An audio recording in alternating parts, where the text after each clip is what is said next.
This little guy's been sitting in my pile of things to review for entirely too long, and I'm not entirely sure why I haven't opened it yet. Today, we're going to be taking a look at the Azulle Lynk PC multifunctional remote control.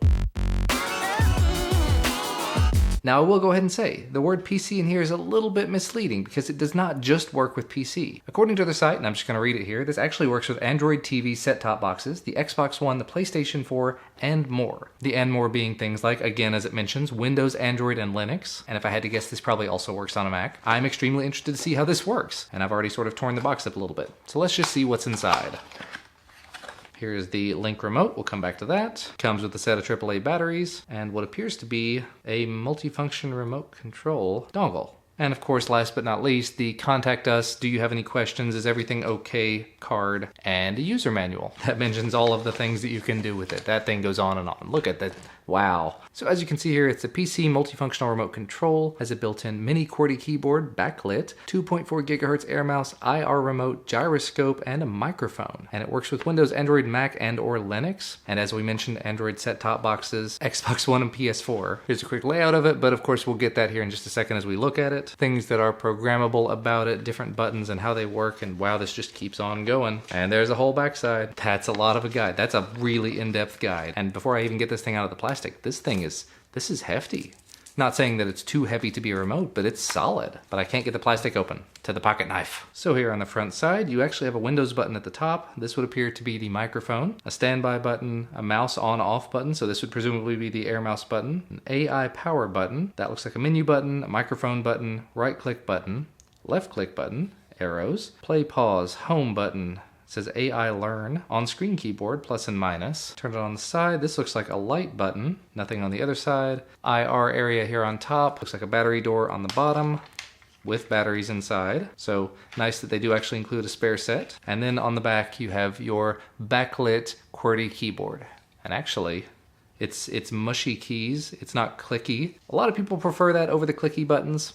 Doesn't feel bad. I don't think I'm gonna be able to type super fast on it, but this is a key. I think it would be a whole lot better than trying to type using the select buttons on a remote, I'll say that. And actually, now that I've pushed a button, it's flashing blue. So I probably ought to go ahead and plug it into my laptop or something and see if I can get it to work. Unfortunately, I have the new MacBook Pro that doesn't have USB ports. We'll make it work. To the dongles. After messing around with this for literally just a few seconds, it actually started working with the brand new MacBook Pro 15. Just plugged it in using a dongle on the side, and I don't even know what else I did. I know I held the plus and minus buttons. It says to do that in the guide, but it just works. So it's probably going to be kind of hard to see, but you can see the mouse pointer is actually moving there. You see it gets bigger when I shake it around. And just kind of like using a touchpad, I do have to move my hand a little bit to get it to move around, but it's moving the mouse just fine. And if I come up here to the top, I can use the button here in the middle to click, and then I can actually start typing on this keyboard.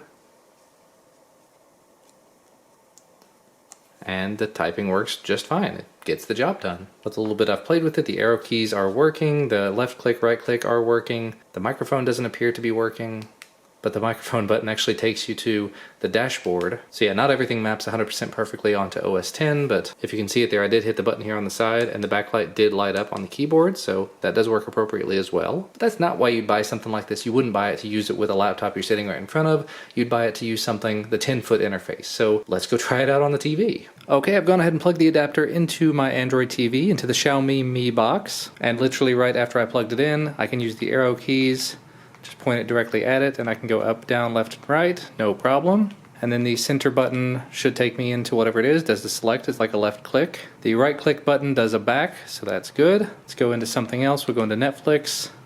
We'll test out the home button and make sure that works. Alrighty, Netflix has loaded. Let's go ahead and see if the home button works. Nope, the home button does not do anything.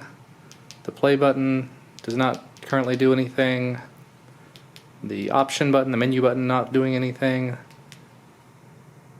Although the microphone button is putting it into an exit menu, so that's interesting. From within Netflix, if I hit the keyboard button, it tries to play something.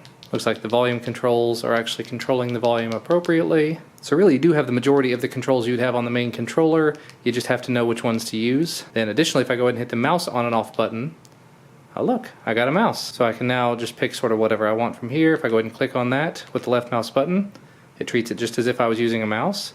Right mouse to back out, Then as soon as I switch back over to using the arrows, it goes back to being normal. And I'm sure if I come up here to the typing area, I should be able to type T-Y-P-I-N-G. And the typing experience, the little bit that I've done with it, it's still a very mushy keyboard, but it's getting the job done. So as far as using it with Android TV, I think it is fairly intuitive. There are a few buttons that map kind of strangely, but still, for the core functionality, volume up and down, scrolling around, playing, pausing, yeah, works just fine. Now we've gone ahead and hooked it into a Windows machine that's actually hooked up to my TV as well. Let's see if I hit the Windows button first off. Windows button works just fine. Turn the mouse on. And yeah, I can move the mouse around. Controlling it at this screen size, it's a 55-inch TV. It's a little much, but I'm able to do it. So the 10-foot experience should be quite nice. Let's try the voice button, the mic button. Currently not doing anything. It's supposed to work inside of apps like Skype. Left and right mouse button do work appropriately though. Let's see, the keyboard brings up the on-screen keyboard. The plus and minus deal with the volume. Play, pause didn't do anything immediately. The home button doesn't do anything at the moment. Skipping right on ahead. I've been using this remote for a little while now, and there's a couple things to say about it. One, as you saw in all the demonstrations, not all of the buttons map perfectly to every system that you put it on. There are some of them that are IR programmable. I didn't go into any of that, but that is a possibility. So if you want it to be able to control your TV and stuff, in theory that should be possible. But just for the core functionality on a variety of different systems, Mac, PC, Android, of course Android TV, the game systems, which I still haven't even tried it on, I actually kind of like it for that. And for the price point, it's about 30 bucks. I've actually purchased wireless air mouse type things in the past, wireless keyboards and many handheld remote style things that have not worked quite as well as this has, and this is about 30 bucks, which is about the price that I've paid for those things in the past. So I'm going to continue to use it. I'm going to continue to enjoy using it. I'll put a link to where you can find it down in the description if you're interested in checking it out over on Amazon, as well as Azulle's website. Thanks again to Azulle for sending this out for me to take a look at. Thanks to you guys for watching. Make sure to hit that thumbs up down below if you liked the video, and subscribe to the channel to get notified anytime that I put out a new video. We'll see you next time.